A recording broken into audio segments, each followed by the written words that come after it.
Rabu bertemu dua, ketika publik berpikir dan bertindak antropologis. Halo kerabat, sampai pada pukul 5 pagi, tentunya waktu Indonesia Barat di sini, terpantau 695 jumlahnya yang bergabung pada temu Kompasiana kerabat antropolog pangan ini. Semoga perkumpulan ini bisa terus menebarkan berbagai ilmu dan kebersamaan walau masih terpisah batas-batas geografis dan demografis. Namun internet dan kanal-kanal daring bisa menyatukannya. Terlepas dari latar belakang apapun, walau di sini kami melihat ada akun judi online yang bergabung, ya itu bukan salah kerabat ya. Kondisi kehidupan ini sedang terombang-ambing karena tidak bisa mensejahterakan beberapa orang sebagai aset bangsa.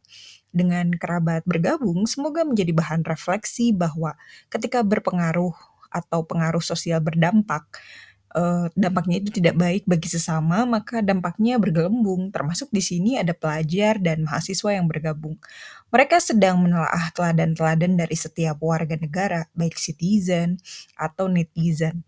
Dimanapun kerabat berada, jika masih terhubung dengan aktivitas judi online, semoga ada jalan lain ya yang membawa kehidupan kerabat sebagaimana harapan hidup yang diinginkan, dan jika judi ini dilegalkan, maka kerabat bisa berkumpul layaknya masyarakat Monaco yang berpenghasilan utamanya memang dari kasino, namun masyarakatnya tidak bermain kasino. Justru turis yang dianjurkan bermain kasino dan berjudi. Hal ini menandakan bahwa masyarakat Monaco juga tidak ingin menerima pengaruh kekalahan dari judi ini, makanya dijadikan sumber penghasilan saja biar masyarakat lain yang menikmati. Dalam antropologi yang membahas antropologi pangan, sistem pangan, pertanian, atau komoditas, perjudian itu kerap terjadi.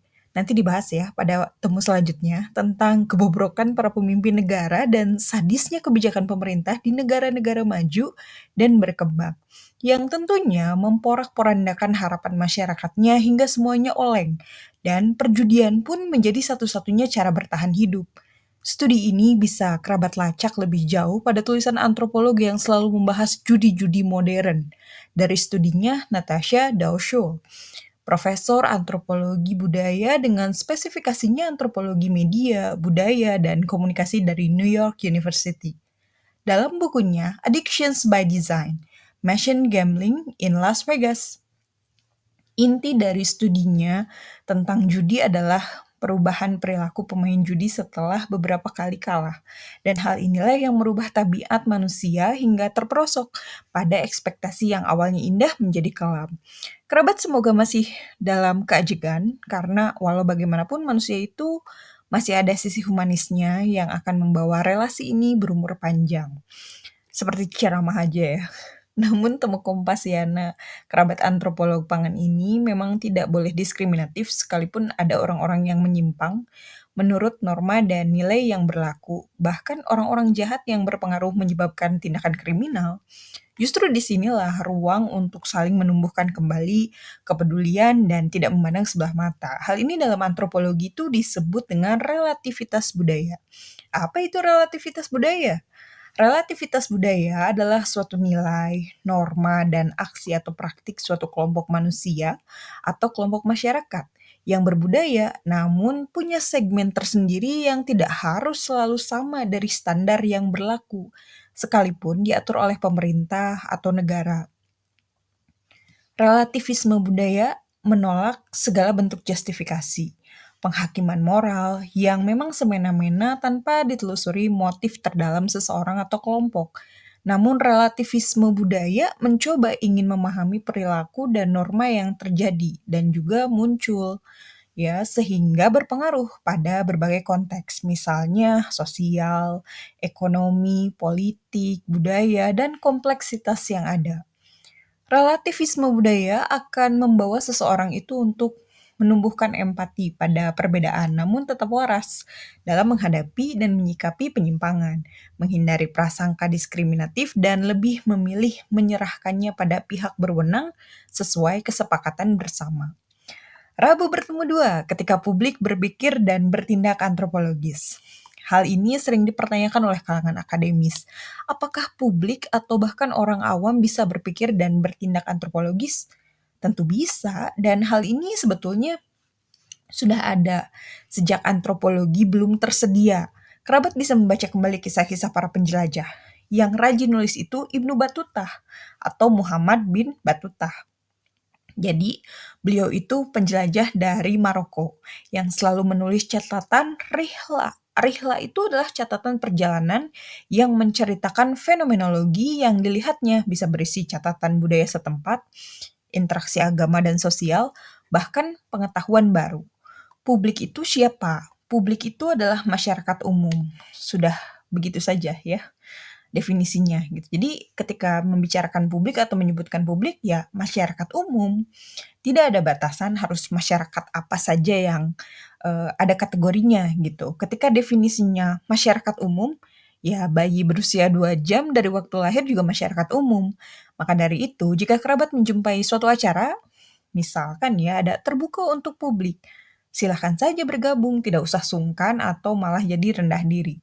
Artinya publik atau masyarakat umum itu punya harmonisasi sosial yang senada, seperti peduli pada kepentingan bersama, membutuhkan ruang sosial, bisa berkomunikasi tentang ide dan gagasan sosial, dan budaya terlepas latar belakang seseorang atau masyarakat tak terbatas ya. Jadi tidak perlu banyak menggunakan atribut sosial seperti formulir isian data kependudukan. Ada afiliasi, pendidikan terakhir, besaran upah per bulan, jenis pekerjaan, nomor rekening, nomor sepatu, dan identitas lainnya secara administratif ya. Ribet sekali. Jadi publik itu lekat dengan nilai-nilai budaya. Makanya kerabat jika merayakan hari raya atau hari besar keagamaan, selama itu masih bagian dari nilai-nilai budaya kerabat, gabung saja dan nikmati sukacitanya, bukan? Itulah kerabat sedang menjadi publik yang menikmati ruang sosialnya, di mana kerabat menemukan keakraban sosial yang terbentuk dari suatu kelompok masyarakat. Pelayanan publik bagaimana? Ya, di beberapa daerah kan belum satset ya, belum terintegrasi dan masih acak-acakan. Kapan ya berbenah? Nah, itu juga kebutuhan publik, artinya kebutuhan masyarakat umum, misalnya tercermin dalam pasar, halte, ya, halte angkutan umum, terminal. Ya memang di beberapa daerah masih ramah hantu. Jadi di beberapa kota berkembang dan maju kan sudah ramah disabilitas ya, ramah lansia, ramah perempuan. Misalnya perempuan itu ada yang ibu hamil, ibu menyusui, dan bawa balita. Serta ramah anak-anak. Yang belum ramah itu ramah perokok ya. Oh iya, ini urgensi juga ya di tempat umum atau di tempat pelayanan publik yang memang, eee, perlu diperhatikan ya, ramah perokok itu, agar para perokok juga bisa bersosialisasi dengan sesama perokok dong, dan tidak terasing dan terdiskriminasi di ruang publik. Bagaimanapun dalam hisapan rokok ada cukai rokok yang kalau diterjemahkan harusnya fasilitas udud atau fasilitas sebat di tiap-tiap tempat umum tuh udah tahap punya WiFi, ada kopi ya, dan ada colokan listrik ya, jadi seru gitu sama perokok sambil nunggu rokoknya habis, kan bisa ngobrol ya, interaksi gitu. Nah, sepertinya itu harapan yang belum terrealisasi ya, kerabat. Jadi sabar ya untuk para perokok. Kemudian pelayanan kesehatan, ada institusi pendidikan, ada jalanan umum yang layak dilewati, ya tentu saja bukan yang berliku-liku. Anggaran dipakai apa nih? Nah, itu banyolan publik yang entah ditujukan kemana dan banyak lagi. Berpikir dan bertindak antropologis apakah hanya milik antropolog? Wah, tentu tidak ya. Banyak antropolog dunia yang merendahkan hati tidak ingin disebut si paling antropologis. Justru mereka berterima kasih pada publik yang berpengetahuan. Namun karena eksklusivitas di kalangan akademis ya secara historis, ya kerabat kan bisa menelusuri ya tentang kolonialisme ilmu pengetahuan. Di situ kerabat akan menemukan kesombongan para penikmat ilmu karena memiliki kekuatan finansial hingga sampai era postmodernisme. Ya, postmodernisme, pengetahuan dan modernisme sering dipertanyakan juga gitu. Jadi jurusan antropologi di beberapa negara maju dan berkembang itu menganggap punya catatan lengkap dan pemahaman mendalam. Jadinya hal ini yang menyebabkan bahwa yang menjadi antropologi itu nyentrik ya, unik, pintar, jenius, dan banyak sematan klaim diri yang ingin menjadikannya unggul. Ya, pada faktanya satu jenis ilmu itu berhubungan dengan yang lainnya. Maka dari itu antropologi pangan itu tidak bisa berdiri sendiri dan perlu kerabat atau keberadaan kerabat ya. Contohnya sudah terasa yaitu seragamnya makanan pokok. Padahal diversifikasi pangan dari koleksi komoditas pangan dari Sabang sampai Merauke luar biasa beragam. Namun karena ada penyeragaman dalam program ya, saking dari satu perspektif, ya akhirnya definisi seragam itu beneran disamain. Walau nggak cocok, yang penting sama. Ini juga tidak tepat dalam implementasinya karena Ada pemangkasan paksaan dan transisi yang memang dituntut, bukan dari inisiatif publik. Kerabat tentu bisa dengan mudah berpikir dan bertindak antropologis karena modal dasarnya hanya dari penataan cara berpikir, kemudian dilanjutkan dengan eksplorasi mandiri dari beragam informasi. Kemudian kerabat juga pilah ya dari berbagai fakta. Kerabat bisa mulai mencoba mempraktikannya seperti dalam bagan ya. Ini karena, kami membuat bagan nih, ketika publik berpikir dan bertindak antropologis. Pertama, skemanya itu dari berpikir menyeluruh dulu, holistik, terus tumbuhkan relativisme budaya. Kemudian dibandingkan ya persamaan dan perbedaan. Posisikan kerabat adalah mereka ya, maksudnya adalah empati budaya.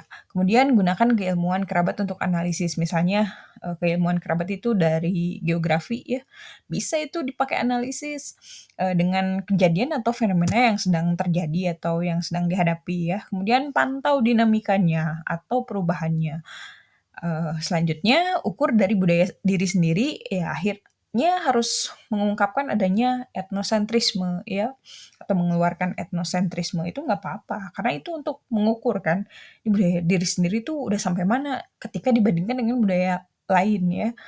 Kemudian adaptasikan, baik berbentuk tulisan, infografis, video, podcast, hasil riset, kan nggak harus kaku ya hasil riset itu atau hasil pengamatan, hasil analisis, bebas gitu. Yang masih kaku itu ya akademik lah. Dunia akademik itu selalu jurnal ya, artikel ilmiah gitu. Sekaku itu siapa yang mau membacanya gitu, ketika ngebukanya aja waduh pusing gitu. Tapi adaptasi hasil analisis atau kerangka berpikir ini kan beda-beda ya gitu. Makanya kan banyak ya YouTuber juga bisa berpikir kritis gitu, bisa berpikir antropologis ya, santai gitu karena ya udah melalui proses-prosesnya. Dan terakhir adalah cek teorinya. Kemudian dikritisi jika tidak sesuai fakta ya, kemudian keluarkan gagasan kerabat. Mudah sekali ya publik, kalau dituntun gitu atau diarahkan berpikir antropologis kan ya, atau bertindak antropologis, betapa mudahnya. Nah, skema berpikir antropologis tanpa ribet ya, ini memudahkan kerabat dalam menghadapi berbagai fenomena, kejadian ya, bahkan permasalahan personal. Loh, bagaimana memulainya? Begini yang kami coba ya. Masalahnya apa? Masalahnya adalah harga pangan mahal di suburban atau subkota. Karena akses pangan sulit dan jarang. Jadi skema berpikir antropologisnya bisa diaplikasikan seperti ini. Pertama, berpikir menyeluruh kan ya tadi. Cek dulu tuh berita harga pangan terkini hingga mendaftar harga bahan pangan. Apa saja nih yang masih bisa terjangkau. Kemudian segera hapus dan pisahkan pangan-pangan harga tinggi dan tidak usah dijangkau untuk sementara ya. Misal harga beras mahal, 1 kilonya udah 25.000. Tapi ada alternatif, 5 kilogram kentang cilik, harganya 21.000 ya karena sedang anjlok kan ya, maka kentang cilik lah yang jadi prioritas makanan pokok sementara hingga harga beras turun ya, jadi itu kayak penyesuaian. Nah kemudian relativisme budayanya bagaimana? Nah bisa saja karena petani merugi, karena cuaca dan pupuk mahal ya, maka bukan berarti ada maklar. Memang ada ya maklar pangan itu, tapi apakah mudah menemukannya dengan bukti ya, memangnya berani mengusutnya, kan itu sulit ya ketika di lapangan. Nah kemudian ada perbedaan dan persamaan. Caranya adalah kentang juga sumber karbohidrat, maka mulailah mencari resep-resep rumahan yang mengolah kentang. Nah, perbandingan makan kentang dan makan nasi memang ada di porsi ya. Jadi satu centong nasi itu berukuran 100 gram misalnya, tidak akan sama dengan satu butir kentang yang dikukus ya. Apalagi tadi kentangnya kentang cilik gitu, maka tidak apa-apa 1,5 kentang atau 2 kentang tidak jadi masalah jika dikonsumsi ketika ada tanda-tanda mengenyangkan dan memuaskan cita rasa yang akhirnya menjadi sama ya, menikmati sumber karbohidrat dari komoditas yang berbeda. Nah, kemudian empati budaya, bagaimana menumbuhkannya ya? Nah, setelah menelusuri banyak informasi, misalnya masyarakat Peru ya, eee, masyarakat Peru itu punya berbagai jenis kentang ya, bahkan lebih dari 50 kentang. Nah, Indonesia juga kan punya jenis kentang ya banyak tuh, ada kentang Dieng, ada kentang apa lagi, banyaklah dari berbagai daerah tuh punya ciri khas. Nah, maka jika kentang lebih murah dengan jenisnya yang beragam, maka kentang juga bisa menggantikan nasi ya, dan lambat laun kan ketergantungan pada beras dan nasi berkurang juga, dampaknya alat pencernaan kan bisa mulai menyesuaikan ya. apalagi kalau dilakukannya ini per kelompok masyarakat. Nanti permintaan pangan bakalan banyak dan beragam juga, nggak harus nasi terus ya, atau nggak harus, komoditas padi atau beras ya.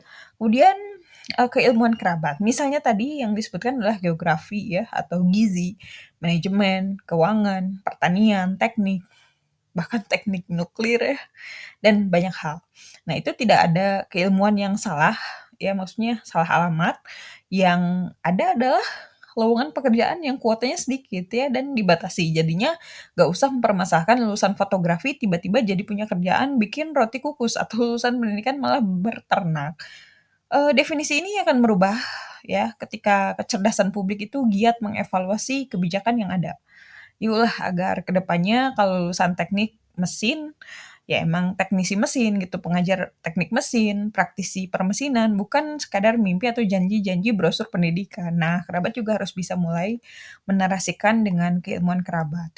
Kemudian yang terakhir adalah, pantau perubahan hingga produk dan hasilnya ya, dari hasil pengamatan tadi atau bertindak atau berpikir antropologis. Itu dikondisikan dengan keadaan dan kondisi kerabat. Kerabat, selamat menikmati nikmatnya berpikir. Jika ada pendapat lain bisa dituliskan di komentar dan tidak perlu sungkan ya. Demikian, hatur nuhun. Bersama saya Repa Kustipia dari Center for Study Indonesian Food and Anthropology.